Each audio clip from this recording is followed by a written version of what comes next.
প্রিয় বন্ধুগণ, আজ আমি আপনাদের সাথে এমন একটি দোয়া শেয়ার করব, যেই দোয়াটা পাঠ করলে ঈমানের সাথে মৃত্যু হবে, কালিমা নসিব হবে। রাসূল করিম সাল্লাল্লাহু আলাইহি ওয়াসাল্লাম সাহাবাগণের সামনে বললেন, বিশেষ করে এই মজলিসের মধ্যে আবু হুরায়রা রাদিয়াল্লাহু তাআলা আনহু উপস্থিত ছিলেন। যে ব্যক্তি সকাল সন্ধ্যা অর্থাৎ ফজরের পরে এবং মাগরিবের পরে 7 বার করে এই দোয়াটা পাঠ করবে, আল্লাহ পাক রব্বুল আলামিন তাকে ঈমানের সহিত মৃত্যুদান করবেন।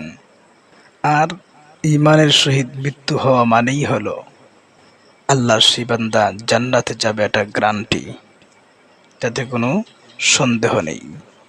কারণ রাসূল করিম সাল্লাল্লাহু আলাইহি ওয়াসাল্লাম ইরশাদ করেছেন, ইন্নামাল আমালু বিল খাওয়াতিম, পরকালের কল্যাণ অকল্যাণ নির্ভর করে শেষ কর্মের মাধ্যমে।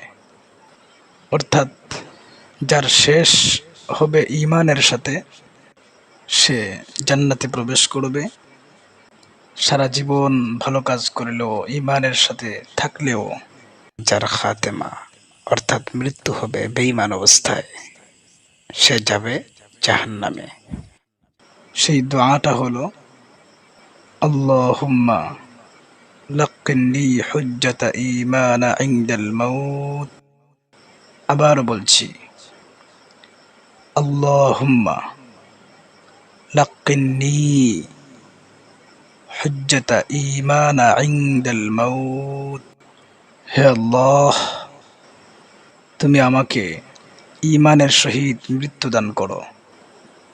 একটি কথা না বললেই না হয়, মৃত্যুর পরে ঈমানের গুরুত্ব ততটুকু এই জীবনে শ্বাস নিঃশ্বাস ও প্রাণের গুরুত্ব যতটুকু।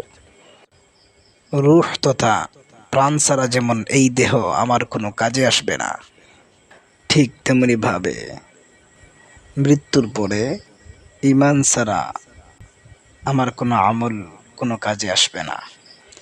তাছাড়া ঈমান যে কত বড় দৌলত, কত বড় নিয়ামত, এটা প্রকৃতপক্ষে বুঝে আসবে তখন যখন প্রাণটা উড়ে যাবে, মৃত্যু চলে আসবে। মৃত্যুর আগে ঈমানের গুরুত্ব প্রকৃতপক্ষে বোঝা সত্যিই বড় কঠিন।